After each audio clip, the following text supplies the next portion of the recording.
criança, a família que adotou... Você está falando família acolhedora, não a família que foi do cadastro. Essa família que adotou essa criança, se um dia, por qualquer motivo, essa mãe biológica aparece, tem uma aproximação com essa criança e ela resolve reatar os vínculos, e essa família permite, e ela quer adotar novamente o filho, é perfeitamente possível se ela não foi destituída por familiar. Certo, mas aí vem, gente, o tempo da mulher, que acho que a Antonieta falou, que a gente pode deixar a criança 5 anos sem a definição. E o tempo da criança, veja, eu não posso, assim, a linha de raciocínio construída foi que não vai ser a pessoa que vai, a família que vai ser convocada para acolher a criança, vai ser uma família que está cadastrada no cadastro de federação, que vai adotar a criança legalmente. O problema que acontece é que esse tempo de processo, ele não é um tempo tão extenso lá no Recife. Na mesma audiência, ela vai ser ouvida antes, se estiver grávida. Eu vou dar, assim, só para um exemplo, vai ser ouvida 2 vezes, antes da gravidez e depois. Isso vai depender do caso. Mas nessa segunda vez que ela é escutada, dependendo do acompanhamento das orientações que a gente já recebeu da equipe técnica, ela vai ser, naquele momento, depois da extinção do poder familiar, e essa criança, contando o tempo, no processo transitário julgado, vai ser habilitada para o Cadastro Nacional de Adoção para ser adotada. Nesse período, a criança está na casa de acolhida. Mas aí, não tem essa possibilidade de ela estar com uma família que acolheu a criança e depois exista essa família, essa mãe desista daqui a 2, 3 anos e adote Não, deixa eu ver se eu esclareço. Gente, pelo que eu estou entendendo, não é uma questão apenas de nomenclatura, é uma questão de procedimento e é uma questão de legislação, tá certo? Então, faz parte das mudanças em relação às quais nós precisamos lutar, se eu entendi bem. Tá certo? Porque não importa se a nomenclatura muda, muito embora o famoso DPP dá a impressão de que é uma coisa feita à revelia, ou é feita como punição, ou é feita, enfim, de alguma forma, porque essa mulher fez alguma coisa errada e alguém que quer fazer o bem a essa criança vai tomar uma iniciativa. Eu acho que, além dos rituais todos, tem que se mudar a lei, tem que se mudar a nomenclatura no momento em que se muda a lei, e, para isso, a gente conta, inclusive, com vocês que estão lá dentro, né? Porque, né? E enfim, estamos em Brasília, que é de onde saem, não é? Estamos na origem, então, eu espero que isto aqui sirva para uma reflexão, que isto, enfim, se multiplique por aí e que este seja um movimento que comece a ser feito, porque eu entendo onde você quer chegar. Eu acho que a iniciativa de Recife é uma iniciativa, assim, que, claro, que apresenta paliativos para o sofrimento, para este procedimento todo, mas não atende a isso que você está dizendo e que a Eliana também apontou aí na fala dela, né? Se é que eu entendi. Nosso sentimento de dor, porque nós não conseguimos resolver. Da criança e, enfim, o estigma permanece, né? Mais alguém? Sim, tem por causa do filme. Somos todos artistas de cinema. Meu nome é Simone, eu sou psicóloga do Juizado da Infância em Sete Lagoas e achei, né, muito aproveitável aqui a sua palestra. E tem algumas situações assim que deixam a gente, né, situações mais difíceis de agir, né, do ponto de vista técnico, que eu queria saber uma opinião da senhora. Em casos em que a mãe se arrepende, né, e tem até ação de contestação, quais recursos que a gente pode, né, lançar mão no sentido do atendimento da mãe, né, de acolher essa mãe, de oferecer um atendimento a essa mãe? Bom, se eu entendo bem, depende do ponto em que essa mãe se arrepende, né? Ela pode se arrepender até o trânsito em julgado da sentença de adoção. Então, Legalmente, ela pode se arrepender até Até, depois não, mas legalmente até o trânsito em julgado da ação de adoção da criança por outra família. Então, isso pode acontecer. Pode acontecer em qualquer. Assim, em tese, pode acontecer. Eu diria assim, que se aconteceu é porque alguma coisa pode ter sido mal trabalhada antes, né? Alguma etapa desse processo que a Maria Antonieta apontou pode ter sido feita de uma maneira inábil, assodada, etc., de forma que a mãe depois, assim, ela não tinha aquela entrega tão consolidada dentro dela e aí ela se arrepende. Porque ela pode se arrepender, inclusive, depois dessa audiência em que ela foi lá ratificar. Legalmente, isso pode acontecer. Bom, é por isso que eu disse, depende de quando ela se arrepende, até porque, enquanto não houver trânsito em julgado da sentença de adoção, é isso que angustia muitos pretendentes e muitos pais que estão com a criança sob a guarda. É exatamente por isso que esse assunto tem que ser muito bem trabalhado, por isso que tem que tomar tempo, por isso que tem que fazer parte de um processo. Agora, uma vez transcorrida havido o trânsito em julgado da sentença de adoção, não tem mais o que fazer. Se aconteceu antes, o que a equipe que está disponível pode fazer é dar apoio psicológico para essa mulher e, eventualmente, dar as informações legais sobre o... Se é que é o caso, porque há que se considerar o maior interesse da criança. Porque, às vezes, até sair a sentença, se passam 2 anos, às vezes 3 anos. Aí você acolhe a mãe na sua dor, mas eu acho que fica difícil de você acolher a pretensão da mãe sem que ela tenha consciência das consequências para a criança do que ela está fazendo. Quer dizer, é uma criança que já está vinculada, é uma criança que já está adaptada, tem pais que já estão vinculados a essa criança, quer dizer, ela tem que ter consciência de que esta mudança dela de ideia vai causar um terremoto emocional em um monte de gente, especialmente nessa criança, que supostamente ela entregou pensando no bem dela, né? Então, se ela volta atrás numa situação dessa, ela vai estar jogando fora toda a iniciativa primeira que ela teve de estar cuidando desse filho no momento em que entregou. Eu acho que o que mais pode ser feito é ajudar essa mulher na conscientização das consequências desse ato, né? E não simplesmente acolher e botar lenha na fogueira e tal, porque tem ali uma família constituída, tem pais que já estão apegados, tem essa criança que já faz parte de uma nova família, ela mudou de ideia. A vida dela, que era o cocô do cavalo do bandido, de repente ela casou com um príncipe. Sinto muito, né? Por isso que isso tudo precisa ser muito bem trabalhado antes. Mas tinha alguém que estava levantando também. Aqui. Você quer falar mais alguma coisa? Esse auxílio, assim, no processo de luto, na pós-entrega, sabe? Como que pode ser esse auxílio assim, no processo de lutamento da pós-entrega?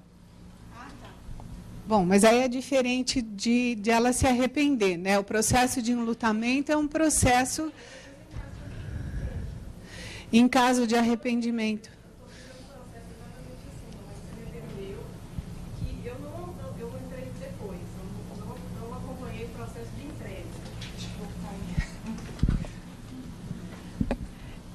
Eu não acompanhei o processo de entrega, né, da mãe. Eu estou acompanhando agora, após a contestação.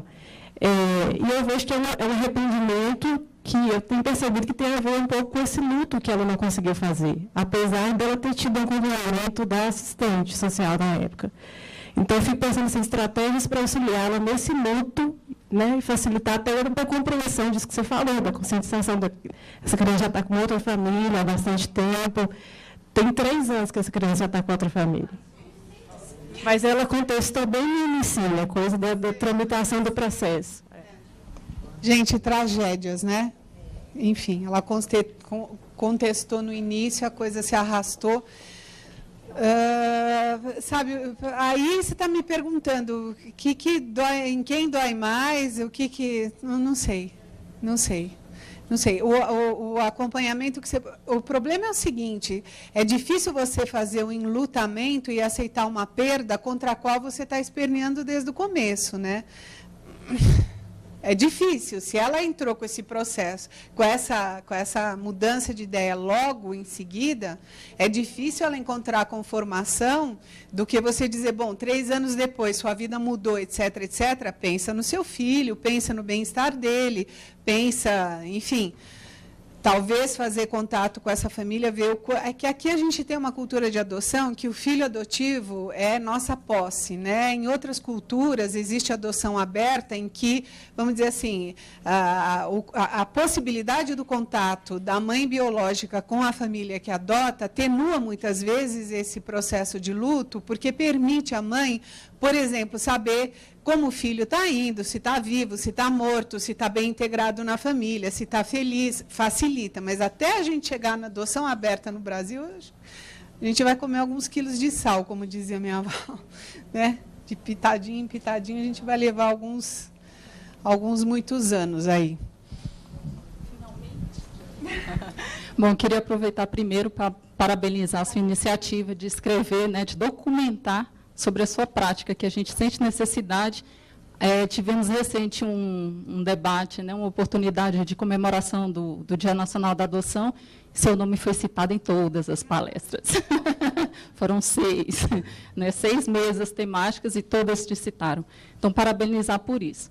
E aí, hoje, eu estou trabalhando na adoção internacional, já passei pela nacional, não lido mais com essa mãe que entrega o filho em adoção, mas perceba a repetição dessa dor da mãe que tem o seu filho acolhido, é colocado para adoção e depois ela tem novos filhos e outros filhos que são retirados pelo Estado e são colocados em outra instituição e assim vai a vida.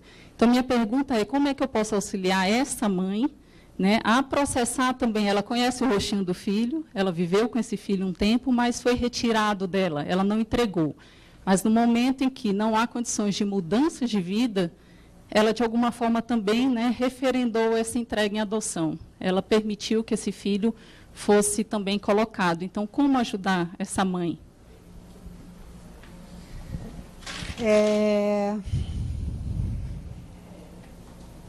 Bom, você tem que, nesse caso, o fator principal que tem aí é o fator culpa, né? Você tem que lidar com a culpa decorrente da incapacidade que ela tem, porque também uma criança não é retirada, não deveria ser retirada apenas por falta de condições econômicas, por exemplo. Aí tem um erro bárbaro, né, quando acontece uma coisa dessas. Mas se acontece por negligência, por maus tratos e tal, que é, em geral, quando o Estado interfere para retirar a criança, ou a gente espera que seja, pelo menos em situações extremas, não há muito a se fazer, a não ser lidar com essa pessoa, porque às vezes é retirada uma criança porque houve denúncia em relação àquela criança e a mãe, por culpa, descompensa e generaliza, por exemplo, a violência na família. Enfim, tem vários exemplos de reações diferentes que essa mulher pode ter, né? O básico que você vai ter que lidar é com a culpa dela em relação ao que aconteceu, no sentido, eu acho, de acolhê-la num momento de desestruturação pessoal, de desestruturação familiar, de ter um entendimento de que, enfim, que foi o que foi possível, a reação possível naquele momento, ou a reação incontrolável que ela teve naquele momento, e só, porque não tem muito a se fazer, né? E eu acho que, do outro lado, uma avaliação consciente, né, que não vai ser uma chinelada que vai justificar, né, uma retirada de uma criança da família, que aí eu acho que também é pecar pelo outro lado, né? Não tem muito o que fazer, a não ser você trabalhar com a perda e com a culpa e compreender e acolher a mulher nessa limitação, nessa impossibilidade, e alertá-la para que a situação precisa ser modificada, caso ela não queira que isso se repita, né? Não tem muito mais. Você tem alguma ideia, Eliana? Não, Não, eu fico achando assim que muitos dos dilemas, porque a gente está focando agora na mãe que entrega, e ela falou da mãe que entrega porque dá causa à separação do filho dela. Mas, assim, eu acho que quando a gente está num dilema desses, igual acho que foram levantados aqui, a gente tem que lembrar de novo que criança é sujeito de direito e que a prioridade dela é absoluta e que se você tiver que fazer uma decisão, é o maior interesse ser dela. Essa eu acho que é a nossa bússola sempre que a gente estiver diante de um dilema como esse. A gente tem aqui uma mãe que sofre, a gente tem aqui uma criança. Eu tenho a cruz é a caldeirinha, eu tenho que pensar em qual decisão que eu tenho que tomar. Eu vou tomar sempre a favor da criança, porque a criança é o sujeito de direito que está precisando da minha proteção naquela situação. Então, alguém vai sair sofrendo? Vai, porque nenhuma dessas situações é indolor. E a gente tem que saber disso. Na verdade, no judiciário, a gente está lidando com a dor dos outros sempre. Então, a gente tem que fazer a solução, pensar a solução que seja a menos indolor possível. Se tiver a participação da criança, a gente vai pegar a situação e tentar fazer com que ela seja a menos indolor possível, porque a mãe vai pensar que é melhor para a criança, vai pensar que assim, igual o rei Salomão, qual foi a mãe que era a mãe da criança, foi a mãe que deixou que a criança ficasse aos cuidados inteira, aos cuidados da pessoa que podia cuidar. Quer dizer, eu acho que assim, mas na hora do dilema é a criança. É que, pelo que eu entendi, não tinha dilema, não. A separação já estava feita, ela estava perguntando do acolhimento em relação à mãe, né? É esse. Acolher a mãe é isso, é dizer assim, eu entendo que você está com dor, mas assim... o seu filho está protegido, Eu não vou impor uma dor ao seu filho para poupar você da dor que você está sentindo agora. Uhum. E eu acho que você faz isso quando você acolhe a limitação da mãe.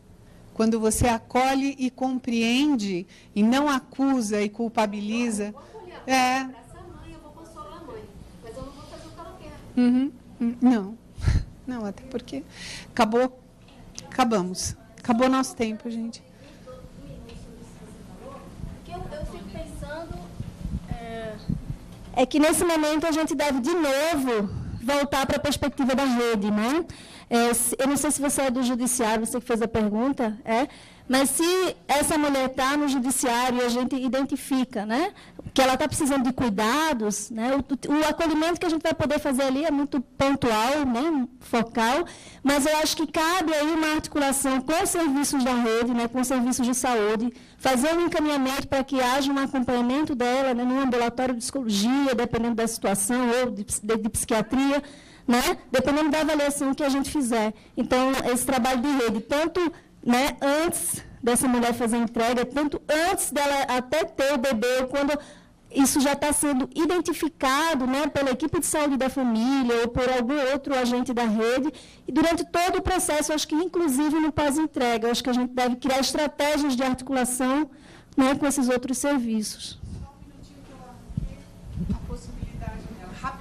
Rapidinho, é só para compartilhar, assim, que está me vindo, assim, com essa discussão, que, assim, é uma coisa que eu achei que foi muito interessante, que eu nunca tinha pensado antes, enfim, nessa questão da entrega como processo, né? E, assim como hoje você comparou com a questão da habilitação para adoção, né? Então, a gente pensa, por que se faz uma habilitação para adoção? Porque a gente entende que os casais precisam fazer uma adoção consciente. Você faz a profilaxia, na verdade, é isso que você está fazendo. Isso. E aí eu fiquei pensando assim, como é que a gente trabalha com essa habilitação? A gente elenca temas que são importantes serem discutidos e a gente faz encontros com o grupo, né? Faz encontros semanais, a forma que a gente trabalha lá em Santa Cruz. São os grupos de habilitação que a gente chama. Então, assim, não sei, mas ficou me vindo assim, como é que seria isso se fosse com a entrega, né? Que temas seriam elencados, grupos, que seria que temas seriam elencados nesse grupo, talvez pensando nesse sentido, até uma forma de acolhimento, né? Sim. Gente, vamos ter que deixar por aqui, vamos então tomar uma água, um café e voltamos para a segunda parte. Obrigada mais uma vez. Da Coordenadoria da Infância e Juventude. Lá eu faço parte da segunda vara da Infância e Juventude da capital, do Núcleo de Curadoria Especial e Proteção à Família e o nome desse núcleo, né, a sigla NUSE, e lá a gente desenvolve o programa Mãe Legal, que é o que eu vim apresentar para vocês, que é a nossa prática em relação